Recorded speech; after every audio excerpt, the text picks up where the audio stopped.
Continuando con este 13º Congreso Internacional de Educación y Gerencia Avanzada, quien les habla la doctora Elsie González Hernández del Comité Editorial de la revista CIET. Voy a dialogar un poco sobre la tecnociencia e investigación, una hermeneusis de sus bondades y tensiones. Para conversar un poco sobre este tema, es necesario comenzar dilucidando o por lo menos haciendo un paneo sobre qué es administración, qué es gestionar y qué es gerenciar.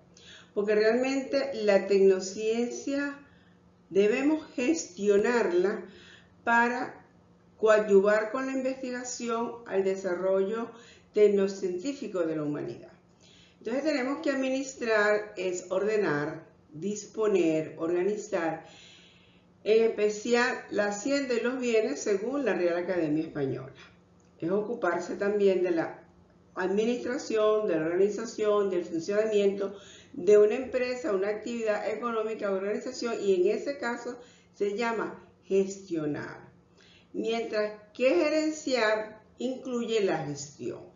Estos tres términos están hermanados en lo que hemos conocido con el nombre de gestión tecnológica.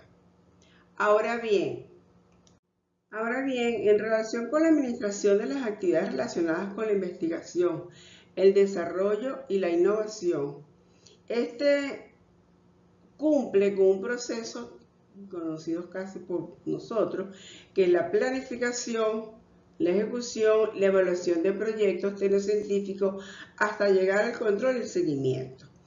Por supuesto, esto incluye la asignación de recursos y una toma de decisiones estratégicas, la gestión de equipos de investigación, la búsqueda de financiamiento, la protección de la propiedad intelectual registrándose, pero hay una propiedad intelectual mucho más nuestra, mucho más de nosotros, que es la moral.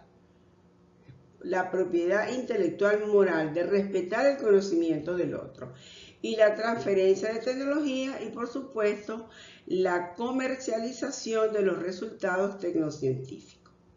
Ahora bien, hablar de tecnociencia e investigación, ya en el tema específico de este conocimiento, la tecnociencia como tal enfatiza que la distancia entre el conocimiento básico y su aplicación en la producción de bienes y servicios es cada vez menor. Se estrechan los límites para convertir la tecnociencia en investigación aplicada. Esto gracias a la emergencia de distintas formas de organización entre los distintos actores involucrados en ambos ámbitos de estudio.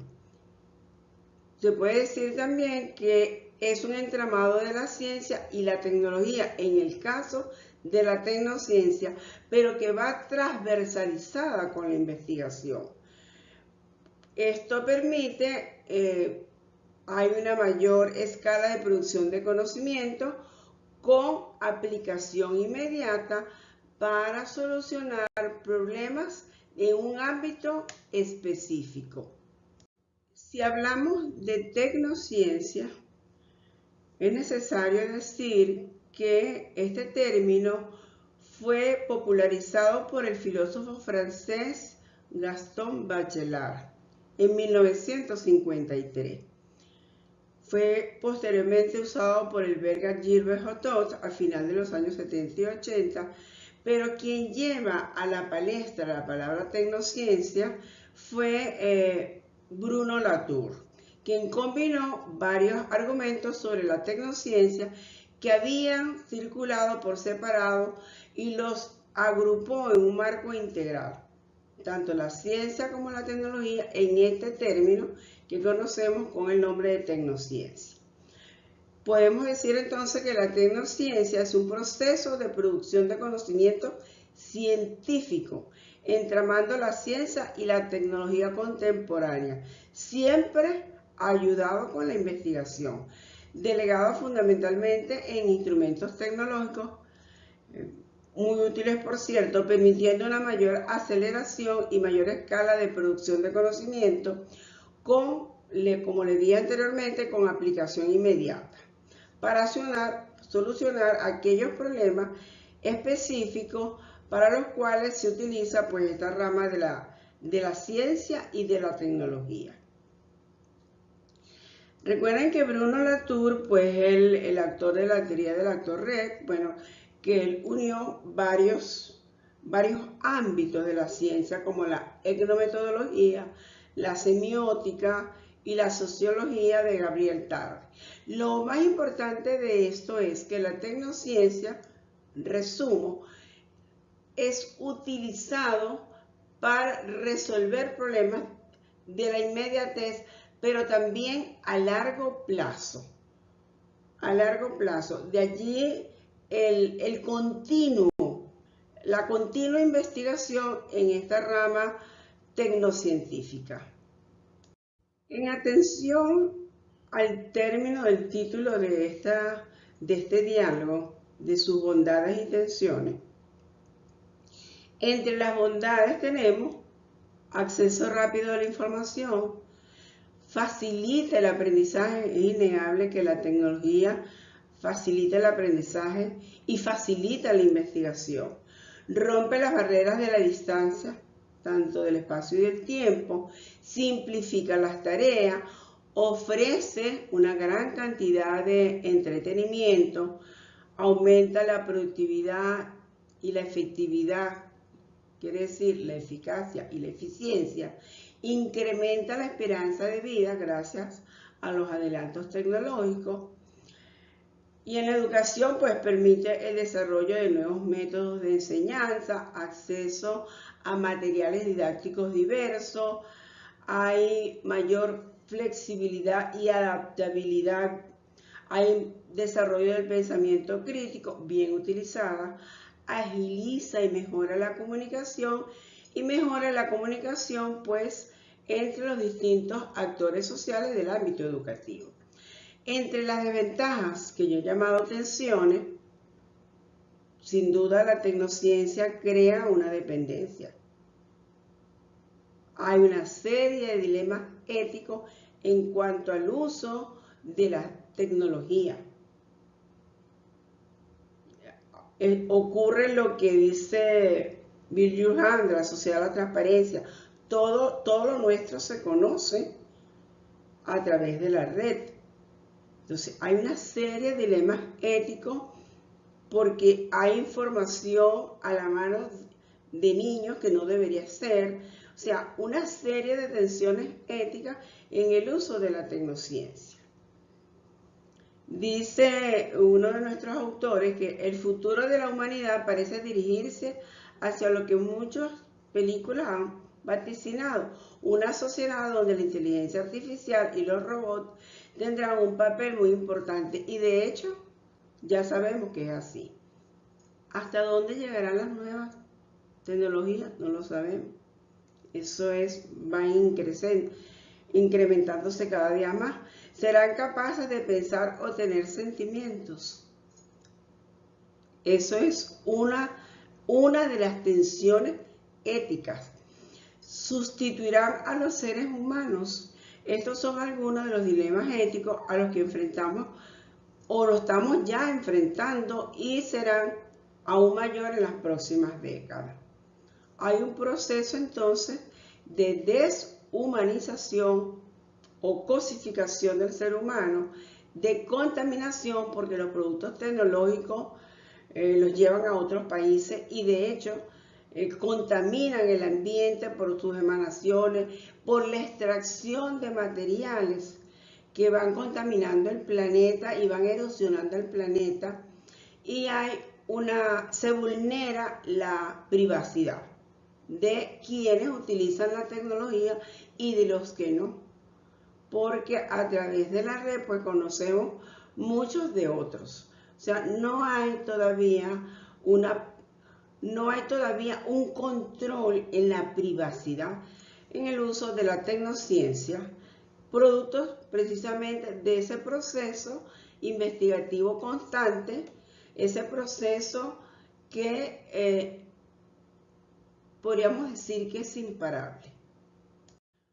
Continuando con las tensiones tanto económicas como culturales, ¿verdad?, y éticas propiamente dichas, hay un proceso compulsivo de la tecnocientificación que conlleva un riesgo cultural global.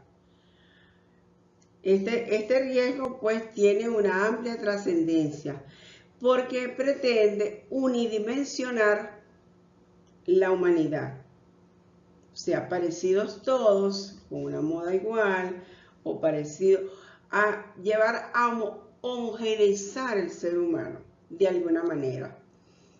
Y esta propiedad o esta intención de la tecnociencia y de la cultura científica es, desde mi punto de vista, una manera de intromisión en la condición humana.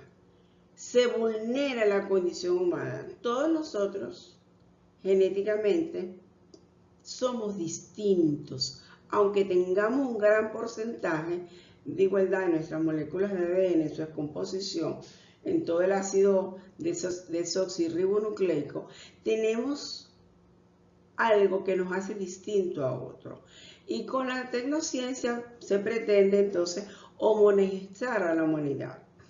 El imperativo de la tecnocientificación total desemboca, como le dije anteriormente, en la homogeneización tecnocientífica global, con la desaparición no solo de especies biológicas, sino también de especies culturales basadas en sofisticados sistemas técnicos blandos. Esto quiere decir que se pretende de alguna manera imponer una sola cultura, imponer también una sola manera de ser, imponer también una ciencia global, cuando sabemos que hay una gran diversidad y precisamente esa diversidad es lo que nos hace esencialmente humanos. Hay una difusión generalizada de los sistemas tecnológicos producidos en los laboratorios de investigación y hay también una pretensión de técnico imponer la cultura de origen europeo o norteamericano a través de su exportación transcultural. Y esto no solamente se hace en sus territorios, sino también a escala planetaria. Esto realmente es una tensión ética de largo alcance, de mucho contenido y de profunda densidad, de alta densidad, porque sabemos todos que nuestra condición humana, nuestro cuerpo, nuestra corporeidad debe respetarse. Y esto es entonces uno de los grandes dilemas éticos de nuestra época, debido a esa transculturización de la tecnociencia. En esta diapositiva pues hago un resumen de lo que les venía conversando sobre esa tecnocientificación generalizada e indiscriminada de la totalidad de las culturas y de los entornos vitales. Ese proceso global hacia la cultura es precisamente el origen de una cultura de riesgo, de una cultura en la cual hay riesgo de la desaparición de mucha de nuestra propia identidad, de nuestro propio ser, de nuestro propio hacer.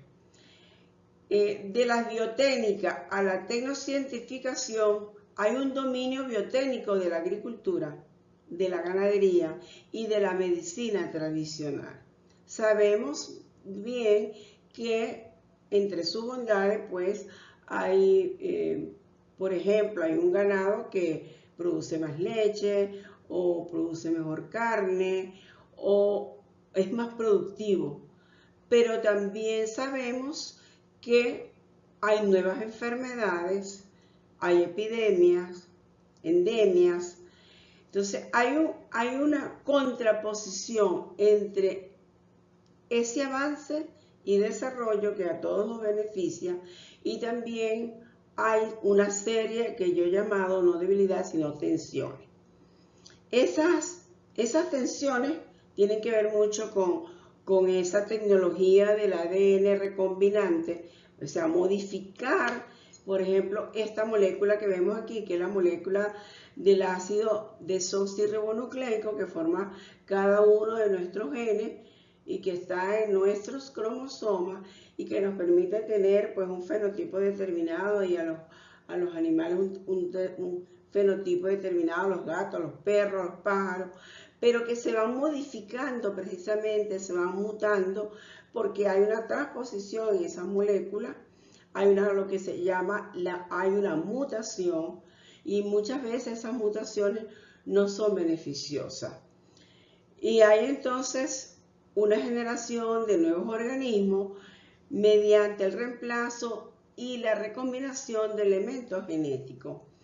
Hay también una intervención gravísima sobre el bioentorno, y la pandemia nos lo demostró, por lo cual hago un llamado a renaturalizar. Y hay, por supuesto, una expansión tecnocientífica de la naturaleza que nos llama a conservar el planeta precisamente como un llamado a la bioética del ser humano y a la bioética del entorno, porque sabemos que nosotros dependemos de la naturaleza.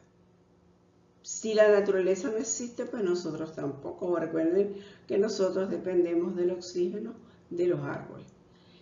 Y aunque pretendamos robotizar al ser humano, pues no hemos llegado todavía allá. Y por lo tanto debemos cuidar el planeta. Hay una serie entonces de factores políticos, legales y de responsabilidad social. Concretamente sabemos que las tecnologías de los países desarrollados, tal y como hoy la entendemos, responden a una fase de la técnica asociada a la modernidad capitalista de Occidente, caracterizada por las dimensiones materiales y simbólicas relacionadas con el dominio y la explotación de la naturaleza y del hombre.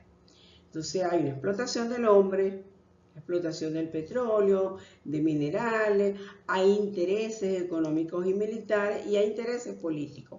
Pero muchas veces esos intereses están por encima de la conservación de la vida humana. Hay unas prácticas tecnocientíficas que están cargadas de valor y fundamentalmente son prácticas eminentemente políticas, en condiciones de inequidad, de desigualdad, de jerarquización y tensión de ciertos agentes en pro de sus intereses de unos países sobre otros. Y nosotros lo vemos pues en estos tiempos actuales de guerra y de crisis, y sabemos por ejemplo que en el caso de la pandemia precisamente se debe a esa falta de sensibilidad, de cuidado y de hospitalidad hacia el otro, a lo que llamaba Levinas, a ese proceso de alteridad que es tan propio de los seres humanos. Con todo ello hay un proceso de responsabilidad social tecnológica que analiza, más allá de las cualidades de determinado producto o servicio tecnológico, el impacto que éste ejerce sobre la persona o sobre la sociedad, sobre la colectividad, sobre los ciudadanos. La implantación de una tecnología u otra, de alguna manera, está impactando no solamente al ambiente, sino al hombre mismo. Y también esta responsabilidad tecnológica incluye la forma de diseñar y utilizar los servicios al usuario con esa tecnología. En el ámbito público se podría decir que la responsabilidad social tecnológica es obligada, ya que debe ponerse al servicio de la ciudadanía todos los servicios posibles que promuevan la igualdad y la accesibilidad. Esa es la responsabilidad social tecnológica. Nosotros sabemos que todo uso tiene también una responsabilidad social del Estado, de las organizaciones. También hay una responsabilidad de la sociedad civil y hay una responsabilidad social empresarial. Todo ello en conjunto, integrado hacia el cuidado del ambiente y de la vida humana, también de las otras especies. En total, en la vida planetaria, porque si no somos responsables de nuestros usos y del ambiente, pues no somos responsables de nosotros mismos. En conclusión de esta interacción entre tecnociencia e investigación, de sus bondades y tensiones, podemos decir que la mayor parte del conocimiento producido en las instituciones de educación superior en este país, instituciones de educación universitaria, no conlleva una finalidad propiamente aplicada. Tampoco implica desarrollos tecnológicos genuinos. De este modo, el grueso de la colaboración de la academia y la industria solo compromete un conocimiento que viene de afuera, difundido, divulgado y compartido con los estudiantes, pero que no es nuestro. Parece haber entonces un abismo entre el conocimiento avanzado que se discute, que se habla, y el conocimiento que se está produciendo en nuestras universidades. Pese a todos esos discursos políticos, sociales y de todo tipo, no hay entonces una política clara de cómo en nuestros países en desarrollo se debe adoptar los diferentes sistemas de la tecnociencia y cómo debería ser la investigación, de tal manera que no vulneren ni la vida humana ni la vida planetaria y que podamos de alguna manera conservar nuestras propias identidades. Todo esto nos conlleva a una pregunta que nos lleva a reflexionar. ¿Creen ustedes que hay un equilibrio entre las bondades y tensiones de la tecnociencia y la investigación? Se lo dejo a ustedes y muchas gracias por la atención, y podemos continuar en otra oportunidad este interesante diálogo. Hasta pronto.